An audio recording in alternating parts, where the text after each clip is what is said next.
Bueno, para los que no me conocen, yo me imagino que me conocen todos, mi nombre es Matías Faúndez.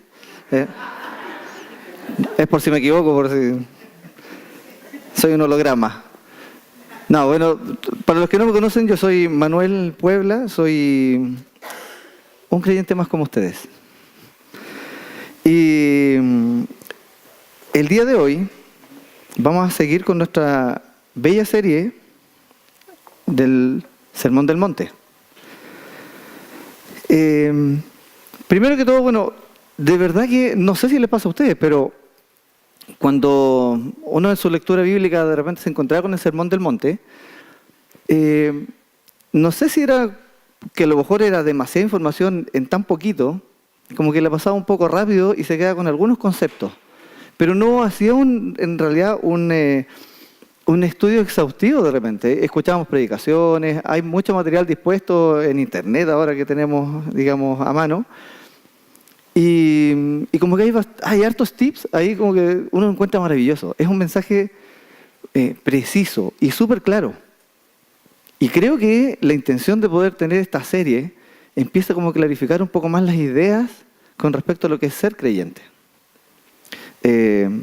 Y precisamente hemos tenido predicaciones de eso, hemos visto desde realmente cómo es toda la historia hasta que llega el Sermón del Monte con una claridad absoluta de lo que Dios quiere para nuestra vida. Y de repente lo vemos, podemos ver hasta resumido en 8 pasos. Los primeros versículos, hasta el versículo 11, precisamente nos muestran así como pasos concretos de lo que debemos ser como creyentes. Entonces, nada más que agradecer al Señor por tener la posibilidad de poder estudiar y abrir libremente nuestra Biblia y saber y escuchar de Él realmente lo que Él quiere para nuestra vida. Es a veces un golpe duro, porque de verdad que vivimos de ideologías. Estamos en un mundo lleno de ideologías. Estoy seguro que si debiéramos debatir respecto a nuestros credos en las luchas sociales, hasta podemos tener diferencias. Aún estando basados en la misma palabra, podemos tener diferencias. Entonces de repente nuestras ideas, no nuestra ideología, nuestras ideas se confunden un poco y damos pasos errados en la vida cristiana. Bueno, el Sermón del Monte, en un breve lapso de tiempo, en los primeros versículos, nos aclara y nos pone en nuestro lugar. Así que primero quiero dar gracias y orar para que en realidad el control de esta reunión esté en las manos del Señor y que nada de este predicador o de sus ideas o de lo que traemos de repente del mundo acá adentro nos perturbe, ni nos turbe nuestro pensamiento y nuestro sentir hacia nuestro Señor. Así que les invito a que inclinemos nuestros rostros y vamos a orar. Amado Padre Señor, vamos a donde esté en esta mañana agradeciendo primeramente su infinito amor, Padre. Agradeciendo su misericordia, Señor, porque si no fuese por eso, nosotros no estaríamos en este lugar. Padre amado, Señor, a veces tomamos la lucha de llevar el nombre de tu Hijo, Señor, de una manera tan humana, Señor. Llevamos de repente nuestras ideas, nuestras ideologías y te pedimos perdón por ello, Señor. Queremos llegar con un corazón limpio. Queremos llegar, Señor, con una pobreza de espíritu, sabiendo que necesitamos de ti, Señor. Necesitamos también, Señor, que tú calmes y des paz en nuestro interior para que nosotros escuchemos llanamente, Señor, tu palabra. Padre amado, Señor, te agradezco este privilegio merecido, Señor, de poder compartir con mis hermanos la palabra. Te agradezco, Señor, el hecho de que nosotros podamos estar en un país donde podemos abrir libremente, Señor, tu escritura y podemos, Señor, compartirlas con otros. Que ningún tapujo, Señor, que ninguna ansiedad, que ningún temor, Señor, sea mayor que el amor que nos tienes, Padre. Que nosotros podamos llegar limpios y claros, Señor, a hacer lo que tú quieres que seamos. Padre amado, Señor, te pido por mis hermanos, por sus vidas, Señor. Te pido para que tú también estés limpiando en este momento todo pensamiento, Señor, todo sentir, que lo saques de este lugar. Te pedimos, Señor, que tu palabra sea la que sea glorificada, que seas tú el que sea glorificado y honrado, Señor, a través de este mensaje. Te agradecemos por todo esto, Señor, por nuestra iglesia, por las iglesias, Señor, que conforman este gran cuerpo de Cristo. Porque sabemos, Señor, que no somos solamente nosotros. Sabemos que hay muchos, Señor, en este mundo, incluso siendo perseguidos, Señor, poniendo en riesgo su vida.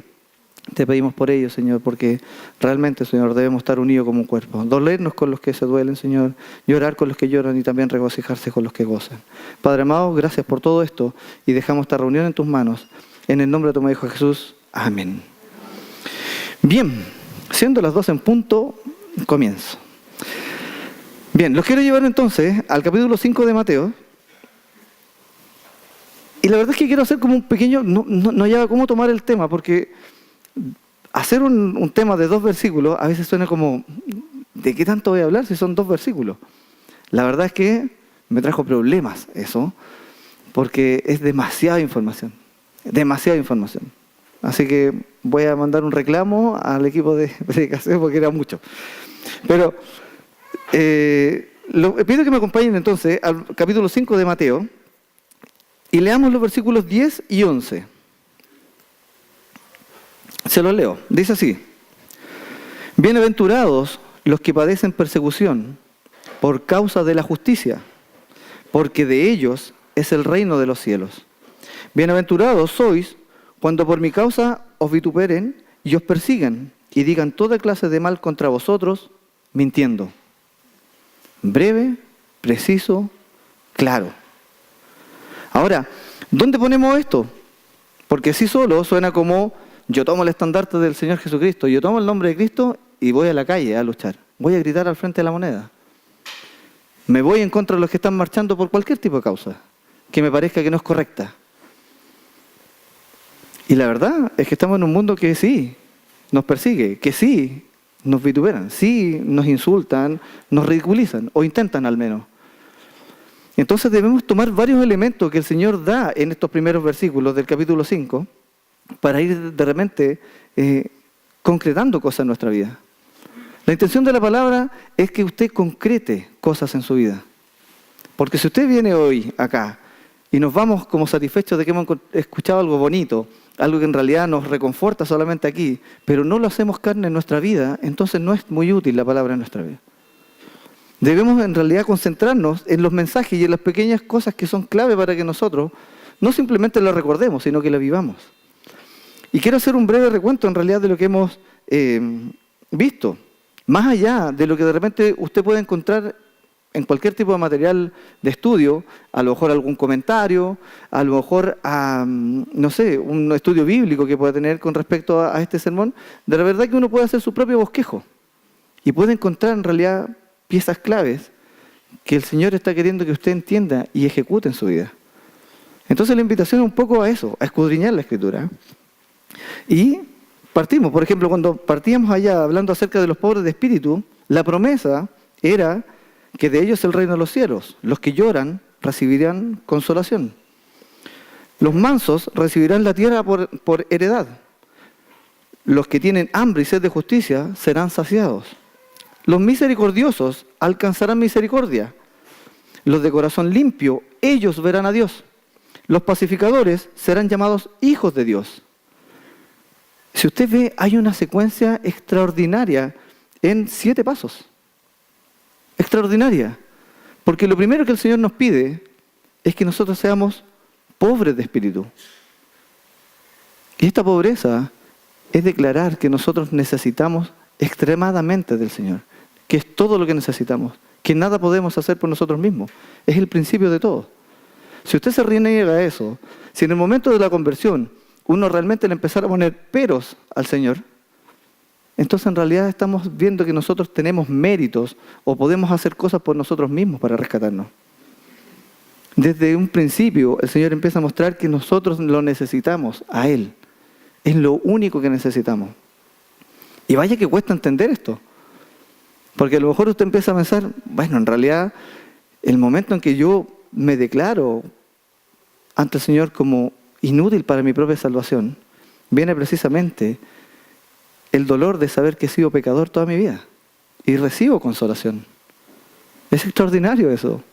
Yo no sé si a usted a lo mejor le pasó en el momento de su conversión, pero yo recuerdo que en un campamento de jóvenes, hace muchos años atrás, cuando yo renegaba de la palabra del Señor, no podía dar crédito de que de verdad Él era el que había pagado por mis culpas.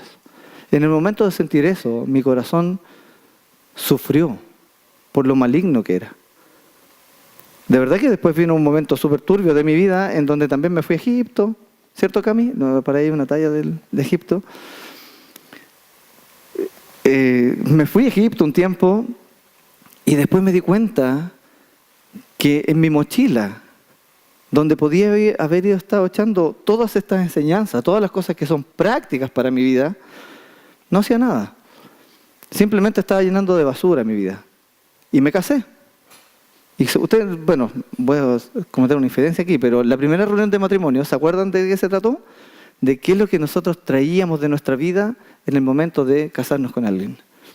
Yo me casé, abrí mi mochila, siendo esposo y padre a la vez, y no tenía nada útil. Y sacaba cosas y me daba cuenta que en realidad tenía solamente cosas que mi propia experiencia me había hecho poner ahí. Que yo podía poner las reglas, que yo era el amo y señor de la casa, de que me tenían que escuchar porque yo era la autoridad, y cometí muchos errores. Hice sufrir mucho porque mi mochila estaba llena de basura. La primera pregunta que cabe hacerse es cuando en el momento en que nos entregamos al Señor para que Él nos salve, ¿vaciamos esa mochila? ¿Su mochila cómo está? ¿Con qué llega los domingos aquí? Entonces nos damos cuenta que sí necesitamos del Señor. Y esto nos empieza a fortalecer. Esto tiene una secuencia en nuestra vida y una consecuencia en nuestra vida. Entonces empezamos a andar y nos vamos dando cuenta que el Señor nos instruye, que necesitamos ser pobre espíritu, que vamos a ser consolados, que vamos a tener que ser mansos, no mensos, mansos. Y entonces llegamos a un punto clave. Si estamos dispuestos a ser perseguidos por lo que decimos creer. Versículo 10 y 11 dice que bienaventurados son los que padecen persecución por causa de la justicia, porque de ellos es el reino de los cielos. Y en eso dice, los perseguidos por causa de la justicia, de ellos es el reino de los cielos. Y ponga atención, porque el versículo 11 dice, bienaventurados sois. Eso ya es una conclusión. Si nosotros llegamos al versículo 11 y concluimos que somos felices, plenos, que nos sentimos bienaventurados, aún en la persecución, entonces todos los demás puntos que empezamos a ver todas estas semanas, las hemos ido concretando en nuestra vida. ¿Se da cuenta que la palabra es clara y precisa? ¿Se da cuenta que esto es una conclusión? Versículo 11, bienaventurados sois cuando por mi causa os vituperen y os persigan y digan toda clase de mal contra vosotros, mintiendo. Eso no es una instrucción, es una conclusión.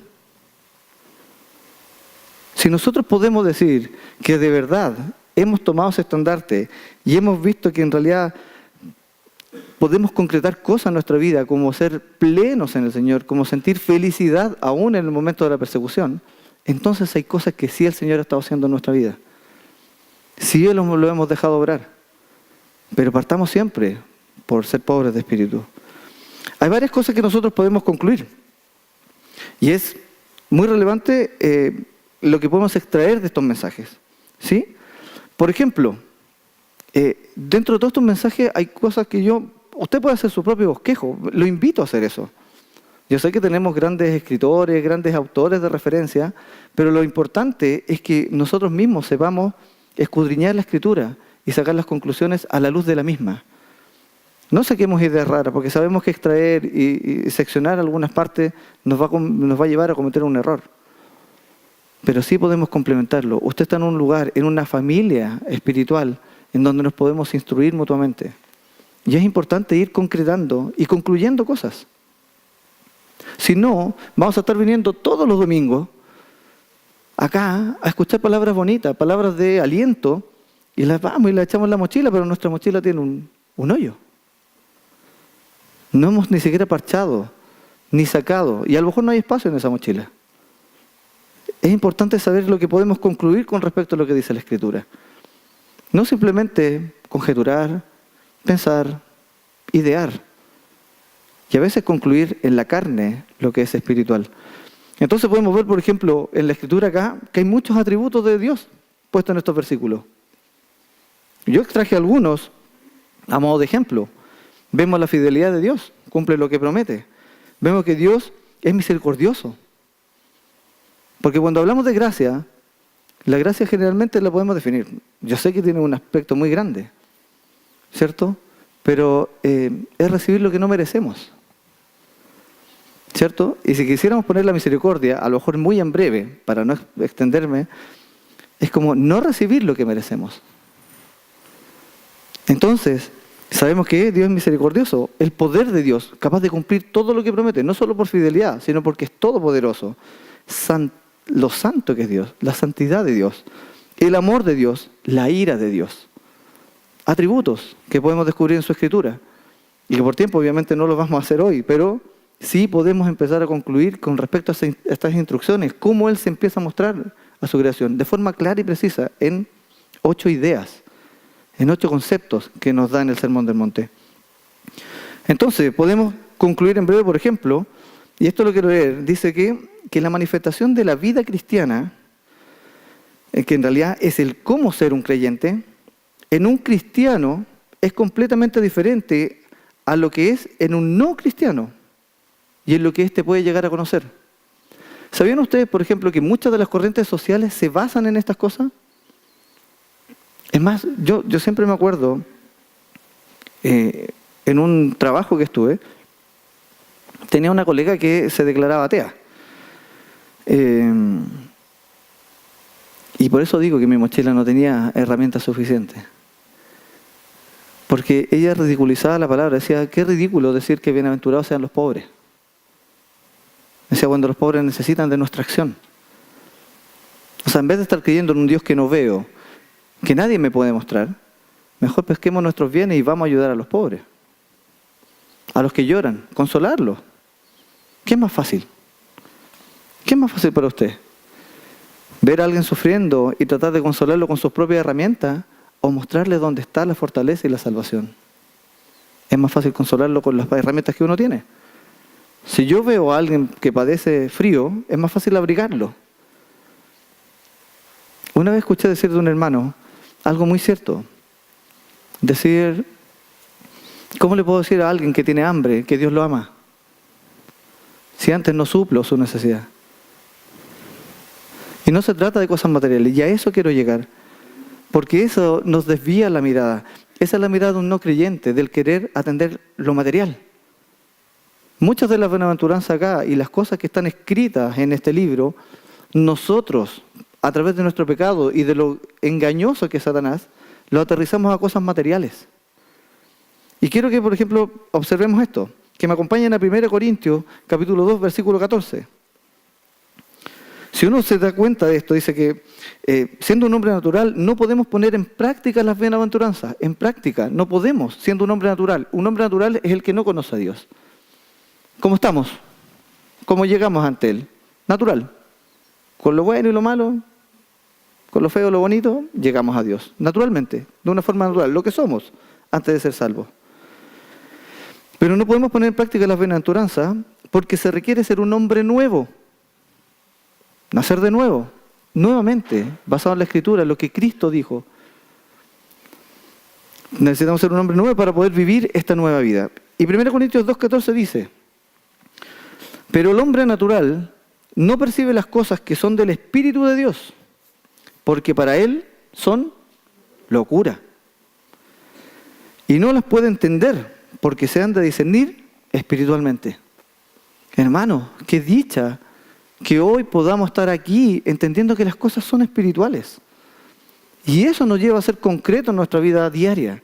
Y eso nos lleva realmente a que ese pan, ese abrigo, esa ayuda, esa construcción, esa limpieza, todo lo que usted hace es por lo que usted es. Todo lo que hacemos es por lo que somos. Si mi actuar cristiano o mi actuar diario me lleva a hacer cosas que me alejan del Señor, entonces debo preguntarme qué es lo que estoy siendo en ese momento. ¿Un hijo digno de Dios? ¿Qué es lo que soy? Dice, no es difícil entender lo anterior, pues muchas veces tendemos a interpretar de un sentido material las promesas de las Escrituras. Eso es lo que hace el mundo. Si afuera en el mundo no está lleno de malas personas. Me acuerdo que en un grupo de WhatsApp de mi curso, dentro de todas las tonteras que hablan y las cosas que suben, me preguntaban, por ejemplo, ¿qué se trataba de tener como principios bíblicos? ¿O cómo podía yo diferenciarme de sus buenas intenciones? Y en realidad estábamos llenos de principios muy similares. No, mis compañeros me escribían, yo quiero ser honesto y que mis hijos aprendan que la honestidad es buena. Yo quiero que la verdad siempre sea buena, que no estafen a nadie, que no le hagan mal. No sé si usted lo ha escuchado, pero yo lo vivo escuchando. Yo quiero ser buena persona. Yo no soy mala persona, hay personas más malas que yo. Y como que bajamos el estándar entre los que hacen visiblemente más daño y nosotros nos consideramos buenas personas. Si usted lo ve acá y lo toma con un ojo carnal, las bienaventuranzas, entonces hay muchas de estas cosas que nosotros aterrizamos a lo material. ¿Sí? Es fácil. Los pobres, los que sufren, los pacificadores. ¿Cuántos congresos de paz hay anualmente en el mundo? ¿Cuántas veces se reúnen los grandes gobiernos para buscar la paz mundial? Material. Y está claro, el hombre natural no percibe las cosas que son del Espíritu de Dios porque para él son locura. Los cristianos hablan tontera. Usted y yo hablamos tontera para el mundo. ¿La hablamos? Somos locos. En un libro de fábula. Lo paso leyendo en internet, en Twitter, en Facebook, en un sinfín de veces. ¿Cómo pueden creer en un libro de fábulas? En un Dios invisible. Eso somos. Pero entramos en el ruedo. Porque nuestra respuesta es material. Porque nos enfrascamos materialmente en una discusión. Entonces ponemos nuestros principios y nuestros argumentos sobre la mesa y dejamos la Escritura un poco de lado para que nosotros, nuestros argumentos, lo que hemos aprendido, lo que venimos a aprender aquí los domingos, en la reunión de oración, en los estudios bíblicos, en las reuniones de matrimonio, lo ponemos en práctica, pero vamos a luchar con nuestra carne. Entonces, en realidad, es difícil que nosotros podamos llegar a concluir que somos unos dignos imitadores de Cristo en la lucha. Dice, importante señalar que esto lo que puede hacer que abramos realmente nuestros ojos para entender y experimentar en verdad la última bienaventuranza. Bienaventurados los que padecen persecución por causa de la justicia, porque de ellos es el reino de Dios. La justicia. Ponga ojo en eso, subraya en su Biblia. Dice, bienaventurados los que padecen persecución, pero no olvide en subrayar lo que viene. Dice, por causa de la justicia. No nuestra justicia, no lo que yo creo, no lo que yo pienso. Es por la justicia de Dios. Dice que no debo decir que los que padecemos persecución lo hacemos por el celo a la palabra. Nuestro celo de guardar la palabra.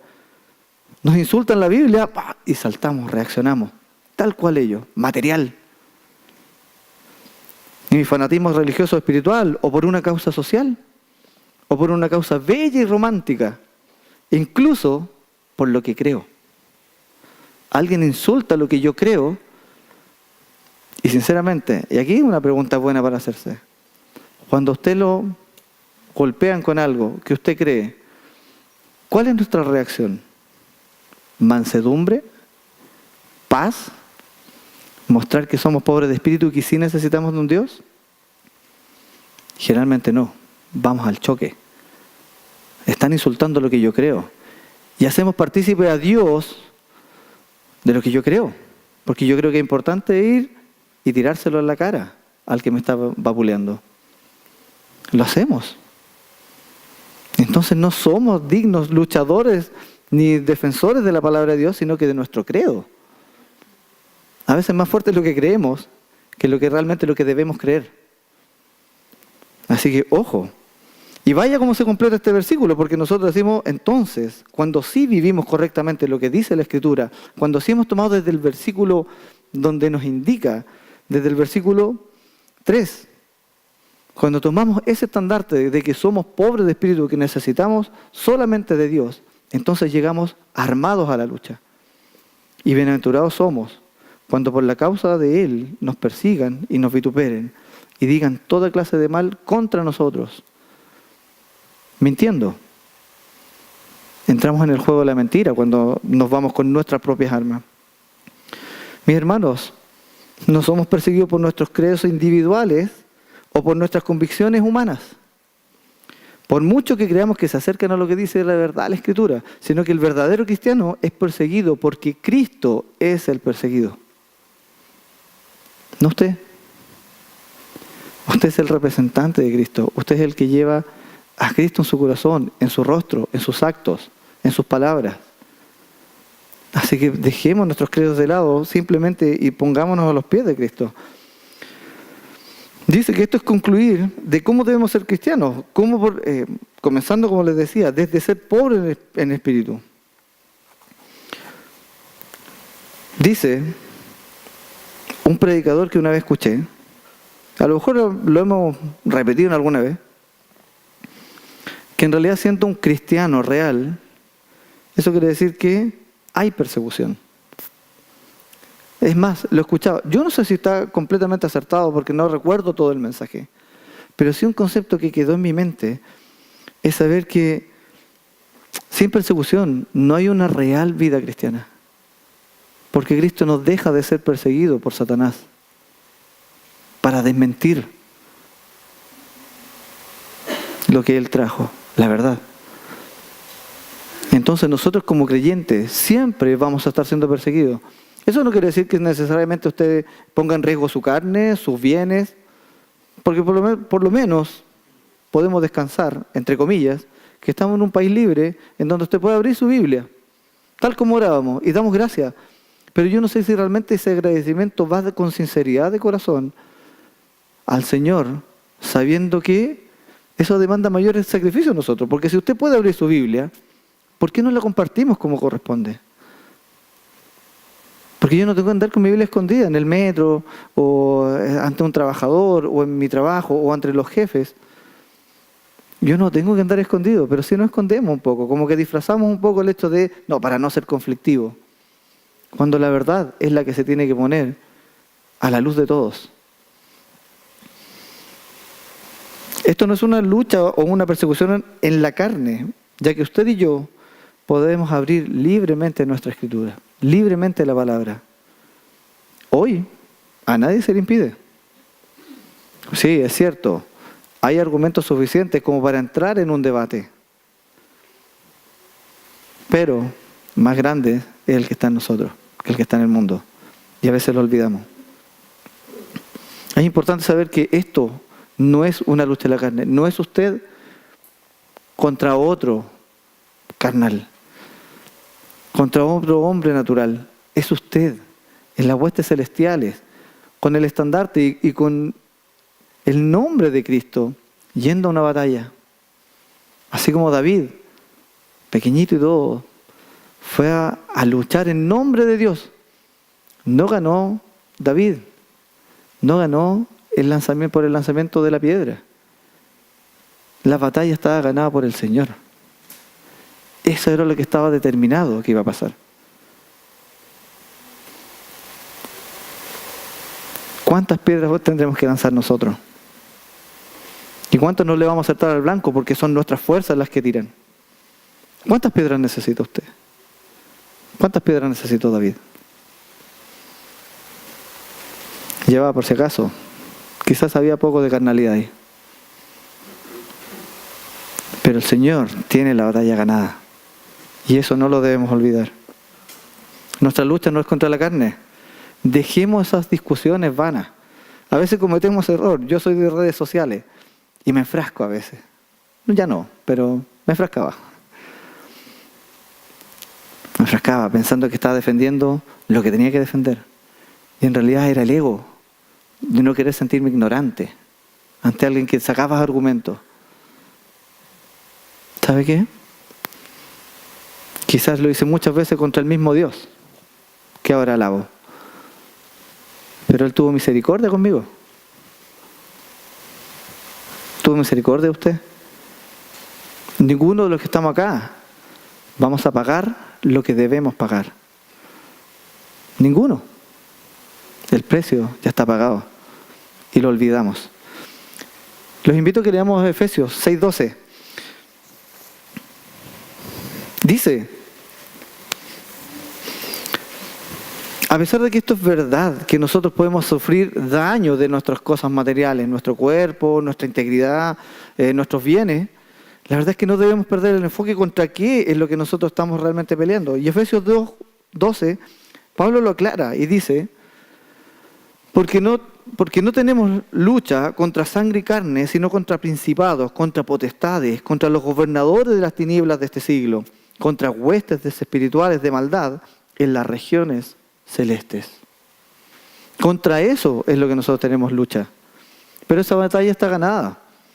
Y nosotros vemos que retrocedemos en el campo de batalla porque sacamos nuestras armas. Porque su mochila no las tiene. Tiene las armas. Yo saco el libro que leí. Yo saco lo que pensaba. Yo saco mis luchas sociales. Yo saco todo contra lo que me atacan a mi credo, a mi Dios. No pueden vapulear a mi Dios. Nadie va a vapulear a Dios. Nadie le va a ganar un centímetro al reino de Dios. Todo está completamente dominado por el Señor. Todo está completamente ganado por el Señor. Pero nosotros no. Queremos ganar más para Él. Todo es de Él. Toda rodilla se doblará, dice la Escritura. Entonces, levantar el estandarte de Cristo no es gritar a los cuatro vientos que somos creyentes y seguimos a un Dios. Eso que se note en sus actos, en su vida. Que se nos note que Cristo es nuestro pilar. Que se note. No es gritar a los cuatro vientos, no es levantar luchas sociales tirando bibliazos al que pase por delante. Él no se rige por esa ley. Es ridículo pensar que alguien que no cree o rechaza a un Dios, precisamente va a encontrar válida la ley de Dios. Pero nosotros nos esmeramos, pescamos la Biblia más grande, como de este porté. En realidad la compré porque soy medio piti, pero probablemente era mi escudo más grande. Yo quiero tener así un escudo. Pero que también tenga unos lados donde yo poner la pistola para poder dar balazos bíblicos. No, mi hermano. No, mi hermano. No es ser, digamos, levantar el estandarte y llevar el nombre de Cristo. No es venir a la iglesia y darse por satisfecho comiendo a cucharazos el banquete espiritual en una predicación. Si este es el alimento único y necesario para su vida, entonces ya mañana, el martes, vamos a estar muertos de hambre. Los que tenemos el privilegio inmerecido de predicar la palabra del Señor desde este púlpito, en realidad no es para gloriarnos a nosotros mismos o para tirar palos a los creyentes que están escuchando. Realmente es disfrutar un banquete, es sentir que puedo servir en algo, servirles la comida. Pero no es suficiente para la semana. No demos cucharazos, no nos quedemos con la intención de fue suficiente, muchas gracias, estoy satisfecho. Como el próximo domingo. Yo creo que el Señor ha sido muy sabio al saber que nuestro cuerpo necesita alimento periódicamente. Hubiese sido genial que a lo mejor no hubiese creado con el hecho de alimentarnos una vez por semana y listo, y quedamos listos, y así no tenemos que trabajar tanto, así no es tanto esfuerzo, estar pensando qué tenemos que hacer. No, yo creo que fue muy sabio al poner esa similitud del alimento que necesita la carne y el alimento espiritual que necesitamos. Porque siempre es lo que requerimos. Solo que lo primero, somos más golosos. Con lo primero realmente tratamos de suplirlo lo más constantemente posible. Aún haciendo dieta. Seamos honestos. Así que tampoco es venir a comer cucharazos gigantes. Y lo importante también, el hecho de llevar el estandarte de Cristo no es jactarse de que ahora yo ya no hago lo que hacía antes. Mire, cuando nosotros de repente ponemos nuestras fallas, que el Señor cambió por sobre el Evangelio, hacemos notar que en realidad de repente somos débiles en el mismo. Y a ver, muéstrame tu Dios. Bueno, yo antes fumaba, ahora no fumo. Yo antes decía garabatos, ahora no digo. Yo antes llegaba, era, San Viernes, y llegaba el sábado a mi casa. Y no, ahora no. Ahora yo estoy en mi casa, viendo tele, pero estoy en mi casa. Entonces ponemos nuestros pecados pasados, que ya el Señor ha cambiado, lo ponemos como el estandarte de batalla. ¿Viste? Dios funciona. Es nuestro remedio a nuestras aflicciones. Amén. Bendiciones. Que le vaya bien. Y nos quedamos con eso. Y ese es nuestro caballito de batalla. Es cierto, el Señor cambia nuestra antigua forma de vivir. Nos hace unas criaturas nuevas. Y vaya que es provechoso cuando somos nueva criatura. Pero también, vaya que es perjudicial cuando nos basamos solo en eso. ¿Sí? No debemos jactarnos de eso. Ahora doy dinero a la iglesia. Antes yo era súper apretado. Ahora no, como que yo cuestionaba para qué iba la plata a la iglesia. No, pero ahora doy. Yo me saco la mugre. Una vez escuché decir algo que me gustaría que el Señor me diera un trabajo donde yo ganara mucho más para ayudar mucho más en la iglesia. Y dejamos de lado lo que hizo la viuda, que era donde se centraba el Señor Jesucristo en su mensaje. Entonces, levantar el nombre de Cristo significa seguir precisamente su ejemplo, a Él. A Él. Y ya con esto empezamos a concluir, mi hermano. Dice que el Sermón del Monte nos instruye de forma clara y precisa. ¿Se acuerda que así comencé? Clara y precisa. Desde que caemos a los pies de Cristo, desde que nos convertimos en hijos de Dios, que reconocemos nuestra pobreza de espíritu, sabiendo que así llegamos a expresar sin pudores, sin vergüenza, de nuestra máxima necesidad de Dios, hasta llegar a ver con dicha en nuestra existencia perseguida y vapuleada, entonces nos gozamos en una vida plena, con los ojos puestos en la promesa de llegar un día al reino. Eso es. El Sermón del Monte a usted le instruye, a mí me instruye que necesito de Dios. Que no es una lucha que yo debo llevar como simplemente impreso aquí adelante o en una polera, que bien hasta llevarla, pero que sea como un lema de lucha simplemente porque va mi carne a luchar ahí. Es una instrucción necesaria para quebrantar al creyente a tal punto de que cuando vengan las luchas espirituales dentro y fuera de la iglesia, cuando vengan esas luchas, entonces sí sepamos de quién estamos aferrados. Entonces comprobemos que el que ha estado siempre de la mano, aunque yo la haya tratado de soltar, aunque igual que en una pelea, cuando a uno lo controlan y hay siempre alguien que trata de poner la cordura y te agarra y tú dices, no, suéltame, suéltame. Nunca te va a soltar la mano Cristo cuando necesites ir en su nombre. Eso es lo que nosotros vamos a ser vapuleados, vamos a tratar de ser avergonzados, vamos a ser perseguidos. Es parte de nuestra naturaleza, porque el galardón, porque nuestra ciudadanía no es en este mundo. Está en la promesa de que un día vamos a estar en el reino de Dios. Y quiero tomarme un poco de Mateo 5:12 para que se entienda la idea, para un poco englobar esta idea. Porque dice Mateo 5:12, yo sé que esto lo van a predicar, así que perdón, pero no podía no concluir con esto. Dice, gozaos y alegraos. ¿Se acuerda lo que dice el 11? Bienaventurados sois.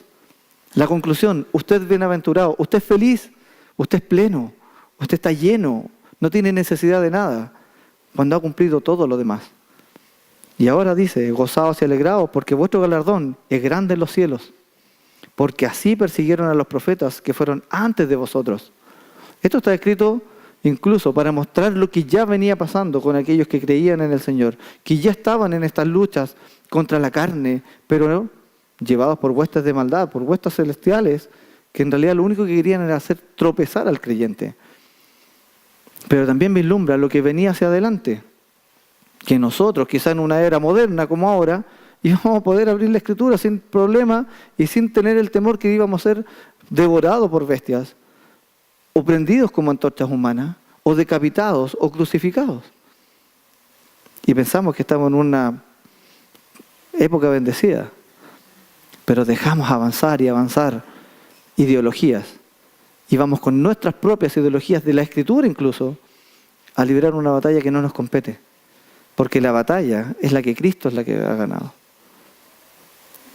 Entonces, debemos entender que el Señor nos instruye a lo que debemos ser y no a lo que debemos simplemente hacer. Esto lo podemos ver replicado en otros autores tan importantes, en otros seguidores de Cristo importantes. Le invito a que me acompañen a 2 Timoteo 3, versículos del 10 al 13. Y Pablo, hablando a Timoteo, le dice precisamente estas cosas, también de forma muy clara. Lo mismo que estoy hablando yo, se lo dijo Pablo a Timoteo, instruyéndolo para su ministerio. Le dice, pero tú has seguido mi doctrina, conducta, propósito, fe, longanimidad, amor, paciencia, persecuciones, padecimientos, como los que me sobrevinieron en Antioquía, en Iconio, en Listra, persecuciones que he sufrido, y de todas me ha librado el Señor. Ojo, de todas me ha librado el Señor, no es que Él no sufrió dolor en la carne, sino que el propósito de Dios con su vida se seguía prolongando. El mensaje del Señor se seguía propagando. Por lo tanto, Él no hace simplemente una mención de que no sufrió ningún daño, sino que Dios le dio un día más para poder seguir propagando su evangelio. Esa es la victoria que tenía Pablo. Y de todas me ha librado el Señor. Y aquí viene, y también todos los que quieren vivir piadosamente en Cristo Jesús padecerán persecución. Mas los malos hombres y los engañadores irán de mal en peor, engañando y siendo engañados. Pablo sabía, pero Pablo el ejemplo más claro era Cristo. Cuando él hablaba de mi evangelio, él hablaba del evangelio de Cristo porque no había otro. Cuando él hablaba acerca de su experiencia, era la imitación que él hacía de Cristo.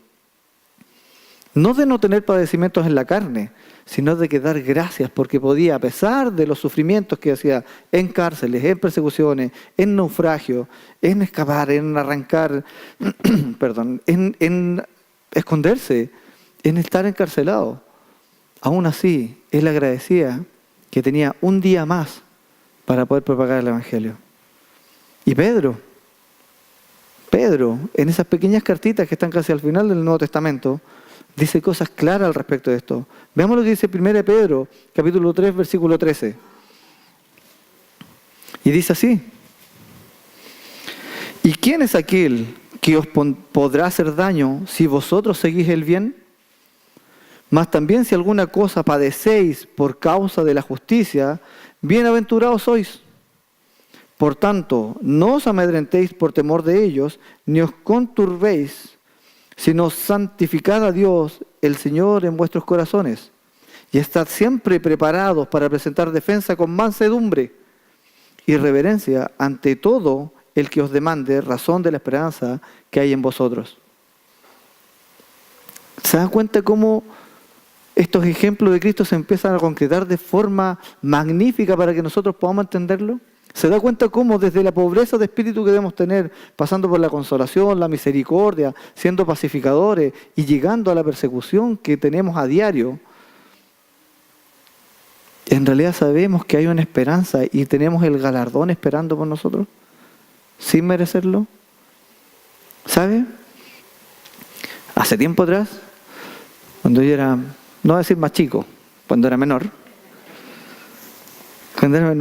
una vez me preguntaron ¿a qué le tenía miedo? Y yo decía que le tenía mucho miedo a morir con dolor. Yo creo que todos deseamos una muerte en el lecho, adormecerse y llegar a los brazos de nuestro Señor. Pero nadie quiere morir con dolor en una agonía. Creo que los cristianos modernos tenemos una muy mala percepción de lo que es la muerte, porque los asemejamos al dolor carnal. Ninguno de nosotros quizás se acongoja que el verdadero dolor es que no vamos a tener un día más para propagar el evangelio. Lo asimilamos al hecho de dejar a nuestros seres queridos solos, o que suframos la pérdida de un ser querido y no verle más, y centramos nuestra mirada en la muerte, en esa separación, solamente de forma carnal. No sé si le pasa a usted, pero a mí me pasa mucho. Mientras que en realidad seguimos andando en esta vida simplemente tratando de no sufrir, pero a la vez tratamos de fortalecernos en el evangelio. Pero ahí hay una divergencia. Que nuestra visión sea esta. Que nosotros estemos siempre preparados a dar defensa, pero siempre mirando el galardón que tenemos. No esperando que no suframos en la carne. Porque claro, somos cobardes en eso. Los hombres sobre todo somos muy cobardes al dolor. Somos intolerantes al dolor. Y lo tratamos de evitar. Y tratamos de evitar el dolor en los que amamos. Pero miramos con tan poca esperanza el galardón. Miramos que en realidad que a lo mejor nuestra oración debería ser: Señor, déjame un día más acá porque hay alguien que yo no le he hablado del Señor. Porque en realidad no ha sido un buen ejemplo. No ha sido un buen ejemplo tuyo. Y realmente hoy me quiero poner las pilas y me quiero poner a cuenta contigo. Y quiero que de verdad los días que se prolonguen de aquí hasta que tú me llames sea para honrarte y glorificarte. Vaya que cambia el enfoque. Aterrizar las cosas espirituales a lo espiritual. Que no es lo que nos compete, es lo que nos convoca. No estamos llamados a venir a una reunión aquí a saber cómo evitamos el dolor a la carne, sino que cómo nos instruimos, cómo nos fortalecemos en la palabra del Señor para que otros que están perdidos realmente escuchen de esto y no nos enfrasquemos en luchas ni en peleas vanas. 1 Pedro 4:14 dice, poquito más adelante, 1 Pedro 4:14, dice: si sois vituperados por el nombre de Cristo, sois bienaventurados. Porque el glorioso Espíritu de Dios reposa sobre vosotros. Ciertamente, de parte de ellos, Él es blasfemado, pero por vosotros es glorificado. No nos enredemos en vanas discusiones. No vengamos acá simplemente a dar un cucharazo a este banquete espiritual para irnos satisfechos y llegar con lo mismo, llegar muertos de hambre el próximo domingo. Glorifique a Dios, porque afuera de cierto está pasando eso. Él es blasfemado porque le rechazamos en su tiempo y otros le siguen rechazando. Pero por nosotros es glorificado. Ahora, y con esto concluyo, el galardón. La fuerza que necesitamos. ¿Cuál es? Porque tenemos que tener una palabra de esperanza. Hemos visto cómo nos confronta la palabra a realmente tomar la posición que tenemos que tener. Nosotros estamos llamados a estar en el reino de Dios. Se lo repito. Esto es, como decía al principio, y se lo recalco de esta forma. Versículo 3, cuando dice que somos pobres de espíritu, la promesa es: de ellos es el reino de los cielos. Y concluye: y los perseguidos por causa de la justicia, de ellos es el reino de los cielos. Es la misma promesa. Todo lo demás nos fortalece en otras áreas. Vamos a recibir consolación, vamos a tener la tierra por heredad, seremos saciados, los que tenemos sed y hambre de justicia, alcanzaremos misericordia, veremos a Dios, seremos llamados hijos de Dios. Mire la secuencia. Y nuevamente caemos en lo mismo, porque gloriosamente el Señor nos dice que nosotros vamos a heredar el reino de Dios. Según Corintios 12:10, y con esto concluyo, dice, Pablo decía, a esta iglesia dura de cabeza, donde fue duro en sus palabras, pero ya terminando ya la segunda carta, capítulo 12 de 2 Corintios, versículo 10 dice: por lo cual, por amor a Cristo, me gozo en las debilidades, en afrentas, en necesidades, en persecuciones, en angustias. Porque cuando soy débil, entonces soy fuerte. ¿Por qué? Porque Cristo jamás le soltó la mano. Porque era Cristo el que estaba delante de él en la batalla. Porque estaba Cristo fortaleciendo su espíritu, no su carne. Pablo lo único que quería, en el momento que iba encarcelado a Roma, se había propuesto llegar a España. Él ya tenía su visión humana de llegar allá. Él quería llegar a Roma y llegó en unas condiciones que a lo mejor no esperaba. Pero Dios tenía un propósito: fortalecer cada día la vida espiritual de Pablo, para que hoy, casi 2000 años después, usted tenga esa instrucción. Por lo cual, por amor a Cristo, me gozo en las debilidades, en afrentas, en necesidades, en persecuciones, en angustias, porque cuando soy débil, entonces soy fuerte. Hermanos, que el Señor muestre su voluntad en nuestra vida, que la muestre, que usted pueda ser un reflejo de lo que es Cristo, porque Él padeció en una cruz derramando hasta su última gota de sangre, no mostrando debilidad, sino mostrando que la batalla estaba ganada. Vamos a orar.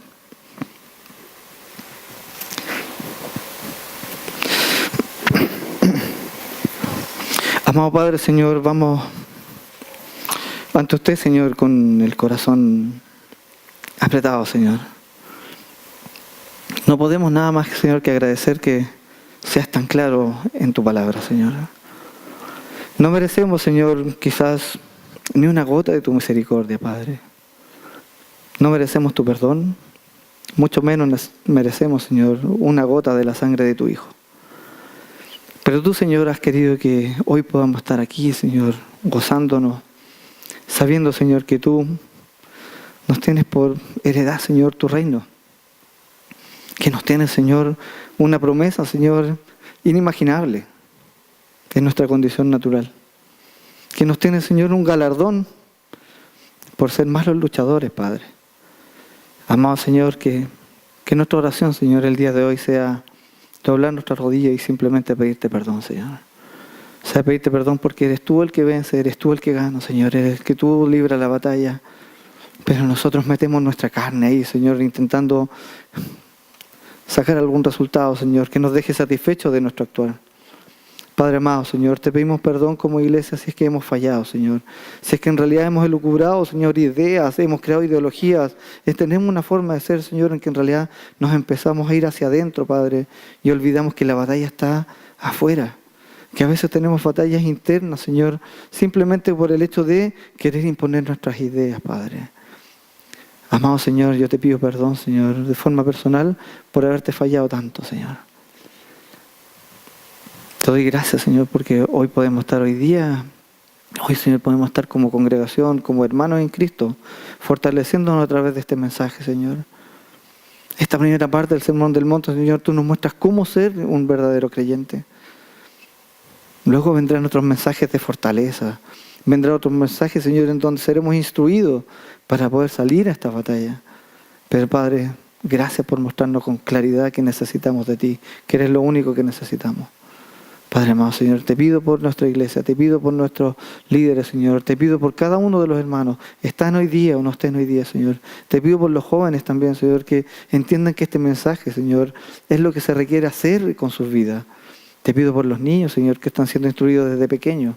Te pido por aquellos que ya tenemos una edad mayor, Señor, incluso los que son mayores, que no sintamos cansancio, Señor, para ir y cada día ser el reflejo tuyo, Señor, ante que nos vean. Padre amado, Señor, que no sea la carne la que luche, sino que lo espiritual, Señor, sea lo que venza al mundo y lo que muestre que tu Hijo es la única respuesta a todo. Padre amado, gracias, Señor, gracias por pertenecer a tu familia. No lo merecemos, pero tú nos has hecho hijos, Señor, nos has adoptado y, Señor, no nos soltarás por la eternidad. Gracias, Señor, por eso. En el nombre de tu Hijo Jesús. Amén. Gracias, hermano.